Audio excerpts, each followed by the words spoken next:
پیڑے میں رکھ کر اس طرح موٹی روٹی پکا لی کہ یہ نظر نہ آ سکے۔ اس کی یہ بات سن کر انہیں اب بھی یہ پتا چلا کہ اس نے چلتے وقت روٹیاں پکانے پر اس قدر اصرار کیوں کیا تھا، ورنہ وہ تو اب تک یہی سمجھے ہوئے تھے کہ اس نے صرف راستے کی بھوک کے خیال سے روٹیاں پکانے کی اجازت مانگی تھی۔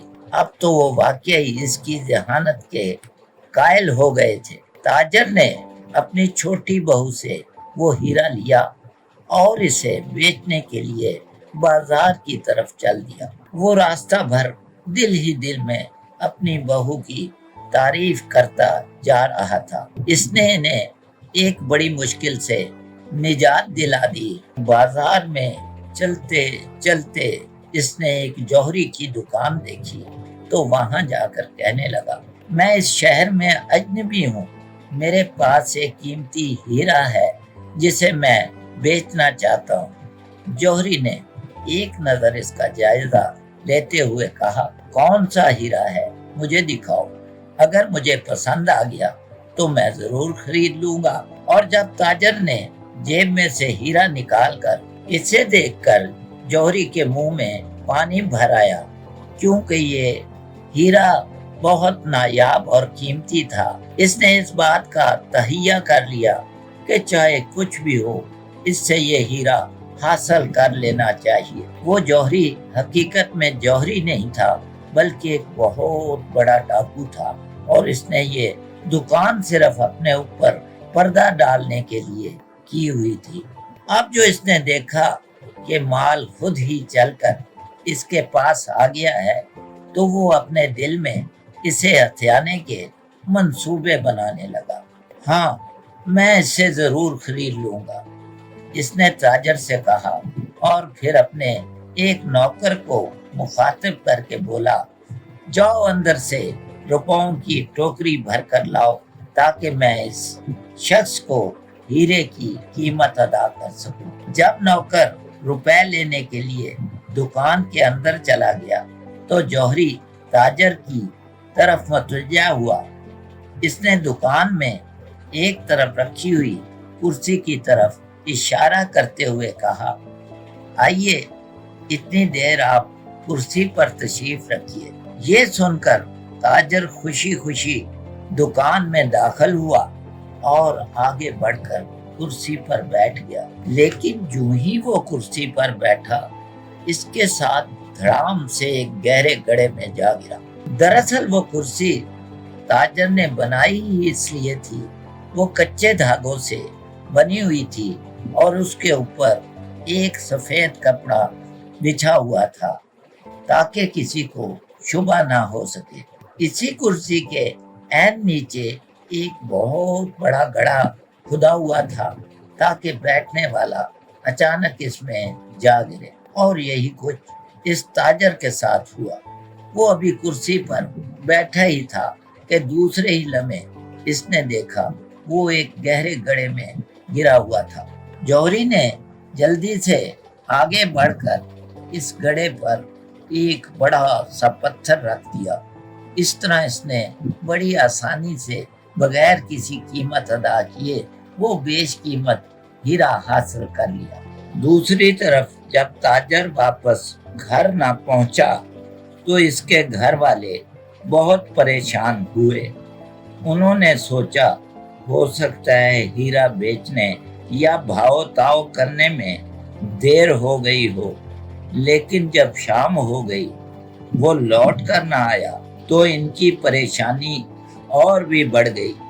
اسی انتظار میں رات بھی گزر گئی اور پھر دوسرا دن آ گیا، مگر تاجر کا اب تک کہیں پتہ نہ تھا۔